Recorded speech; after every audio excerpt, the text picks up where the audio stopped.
Good morning. This is Grateful Ed. Hope you're having a fantastic day. I'm want to make another video and talk about the gang stalking because it's a real thing. If if you think it can't happen to you or this shit's not happening, I'm making this video to try to convey the fact that it can happen to anybody, any place. No matter what your status is.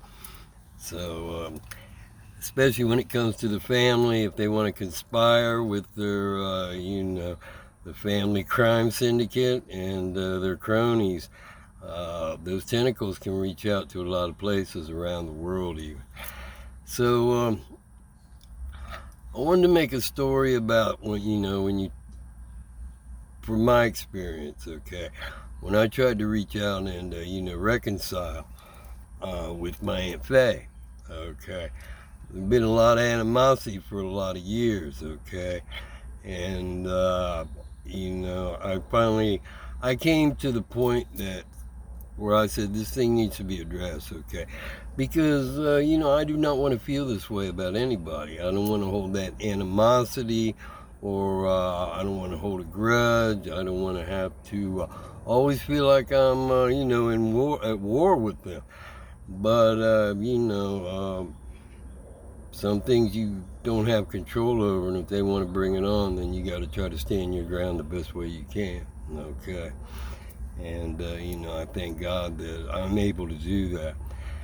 So,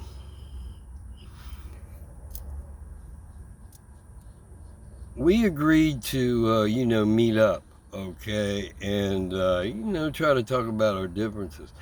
So I tried to talk to her the best way I could as far as being non-judgmental, and try to get these differences out, in some kind of framework where it wouldn't turn into another fight. That didn't last long, okay? But, without getting into the details of the in and outs of that whole thing, it was, I took June with me, and she brought Lanny with her. And it was quite obvious she brought a lot of other people around too. The reason why I'm saying this with the gang stalking, something was wrong that day. We met at a neutral location, a mall that's close to the house, and there were, how people go walk the mall, to get their exercise and everything. That was happening. The thing about that is, it was a little too many for it to be credible, in my opinion. Okay. Excuse me. And the other part is, we were in a seated area. I don't know, there was lots of chairs in and around, rest area there in the middle of the mall. And we had a lot of people that would come in and sit down, okay, and they could hear it, everything, because the voices got loud to some degree, okay. Not screaming, but loud enough to where they were sitting, you could hear the conversation. It's human nature. They're gonna, listen to what we're saying. Now, whether they intended to or not, that's another issue, okay. But, we ended that, and it was not a positive experience, okay? It was not. And at the time, I was under heavy attack with the gang stalking already, and the drugs, and I don't know, just a lot of things. I think I was still in IOP, I believe, so that would make it 2020, I believe. But anyway, so those things were going on. Multi-levels, multi-dimensional things were going on as far as being attacked, me personally. Okay, and the MO was to put me down as far as they could and grab the property. There was no doubt in my mind about that, okay, and that still holds true today, by the way. But anyway, really what really was a big point to bring it all together was me and June took an Uber home, okay? And, you know, the Ubers are very, very suspect, okay?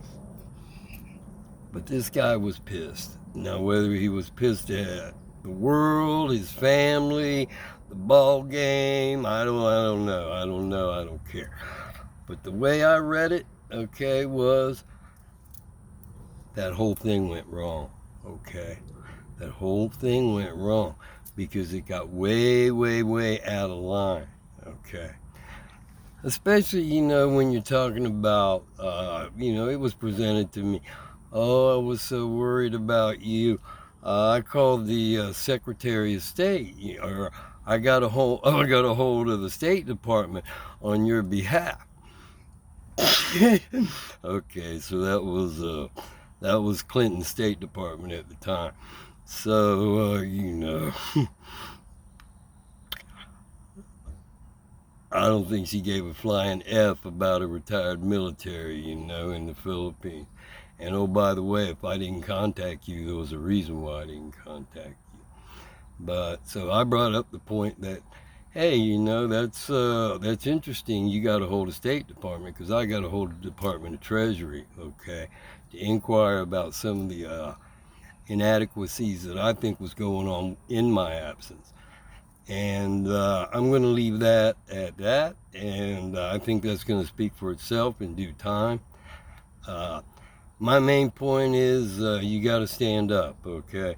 And even though it's not easy, reach within yourself and you find that strength, you find that inner strength, and you find your voice, you find your method in order to report these people and let them know that you're not going to fall for their deceit and their trickery. Okay, stand up for yourself. Also, it is my opinion is whatever your belief system is, you know, to believe in your higher power and rely on that when you know when things get really, really tough, day in and day out, whether it's good or bad, you know, and try to keep that at a steady pace. But anyway, that's what I have for this segment. So I've got more stories about this. You know, I feel quite strongly about it. You know, these stories need to be told because you know it gives people strength and hope collectively, and also you know wake up and see that these things are real. And just because it's your family, they may have the that doesn't mean loyalty. Okay, family does not mean loyalty, and in my case, family has meant strong disloyalty. You know, not only within the family, but within the community, and who knows what level it is now. So, okay, well, thank you very much. Have a great day.